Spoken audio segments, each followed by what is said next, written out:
क्यों राक्षसों, दानवों और विलेन को काले चेहरे के साथ दिखाया जाता है? क्या गोरी चमड़ी वाला व्यक्ति सीरियल किलर, रेपिस्ट, मांस भक्षी या चाइल्ड अब्यूसर नहीं हो सकता? क्यों अच्छाई को हमेशा गोरे रंग के साथ जोड़ा जाता है?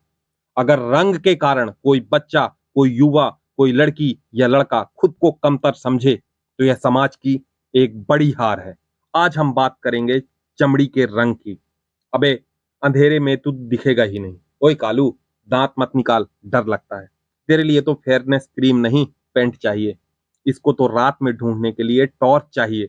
इसको बनाते समय लगता है भगवान के पास पेंट का सिर्फ एक ही डिब्बा बचा था। तेरे रंग के सामने तो कोयला भी शर्मा जाए। तेरी फोटो और नेगेटिव में कुछ डिफरेंस होता भी है या नहीं? भाई तू सेल्फी ना लिया कर, कैमरा सोचता होगा कि लेंस कवर ही नहीं हटा है। क्या आपने कभी इन पंक्तियों को मजाक में, बातचीत में या रिश्ते तय करते समय सुना है? शायद हाँ, और शायद इतना सुना है कि अब यह सामान्य लगने लगा है। पर क्या वाकई यह सामान्य है?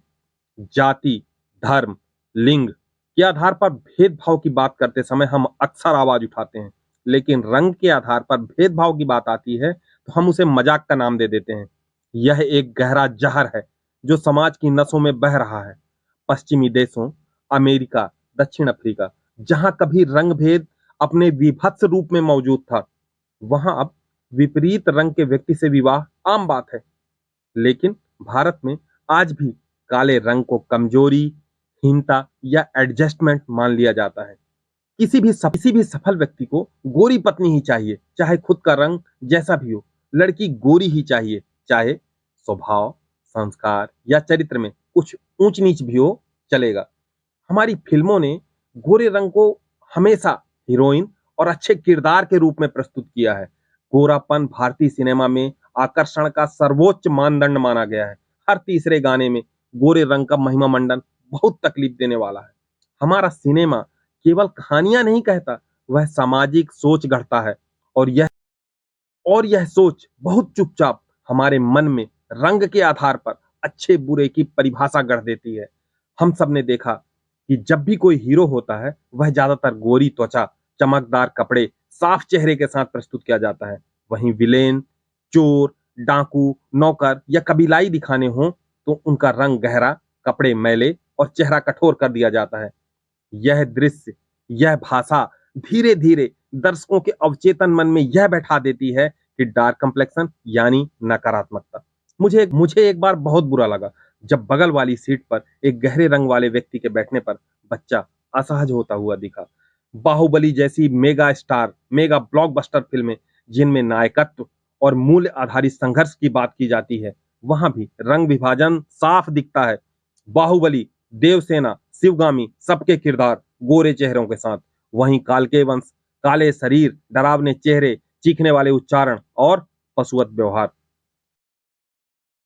यह दृश्य मात्र दुष्ट लोगों को दिखाने के लिए किया गया था। लेकिन क्या हमने सोचा कि क्यों वे काले ही थे? क्यों नहीं उन्हें भी गोरा दिखाकर उनके कर्मों से ही बुरा सिद्ध किया जाता? जब बच्चों को बार बार फिल्मों में यह देखने को मिलता है कि गोरे चेहरे वाले हीरो बनते हैं, गहरे रंग के लोग या तो नौकर, कमेडियन या अपराधी होते हैं, या ड्राइवर, चपरासी या मजदूर, तो उनके दिमाग में यही बैठता है कि काला रंग यानी अपराधी या सेवक वर्ग। रामायण या महाभारत आधारित फिल्मों तक में राक्षसों और दानवों को काले चेहरे, लाल आंखें और डरावनी वाणी के साथ दिखाया जाता है। क्या गोरी चमड़ी वाला व्यक्ति सीरियल किलर, रेपिस्ट, मांस भक्षी या चाइल्ड अब्यूसर नहीं हो सकता? क्यों अच्छाई को हमेशा गोरे रंग के साथ जोड़ा जाता है? हम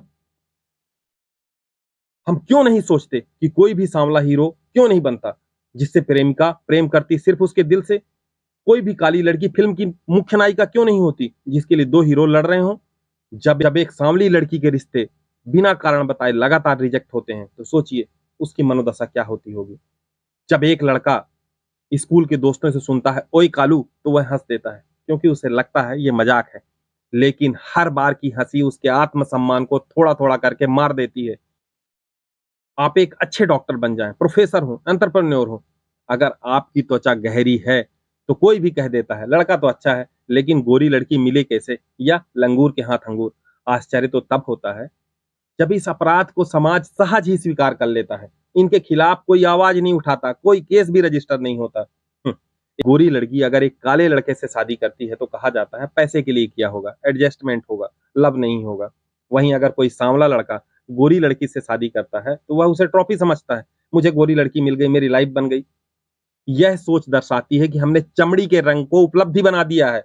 प्यार, समझ, आत्मा सब पीछे छूट जाते हैं।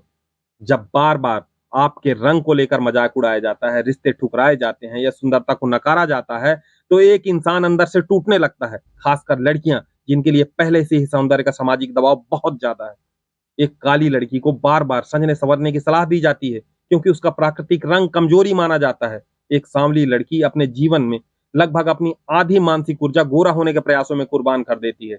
भारतीय संविधान कहता है जाति सूचक शब्दों का प्रयोग अपराध है, लेकिन जब कोई कालू कहता है, काली बिल्ली, काली माता कहकर तंज कसता है तो वह मजाक होता है। क्या पीड़ा रंग के आधार पर आहत होने पर कम हो जाती है? मानसिक उत्पीड़न सिर्फ जाति का नहीं होता, रंग का अपमान भी मानसिक हिंसा है। हमें समाधान की दिशा में सोच बदलनी होगी। रंग भेद भी मिटेगा जब हम रंग बोधक शब्दों से परहेज करेंगे। बच्चों को हम यह सिखाएंगे कि सुंदरता आत्मा में है, चमड़ी में नहीं।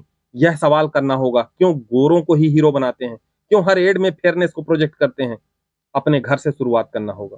जब आपके सामने कोई रंग को लेकर मजाक करे तो चुप ना रहें, वही पहली ईंट है बदलाव की, तुरंत विरोध करना होगा। रंग एक प्राकृतिक प्रक्रिया है। जैसे किसी के बाल घुंघराले हैं, किसी की आंखें भूरी हैं, वैसे त्वचा का रंग भी एक प्राकृतिक रूप है। गोरापन कोई योग्यता नहीं है और ना ही कालेपन में कोई अपराध है।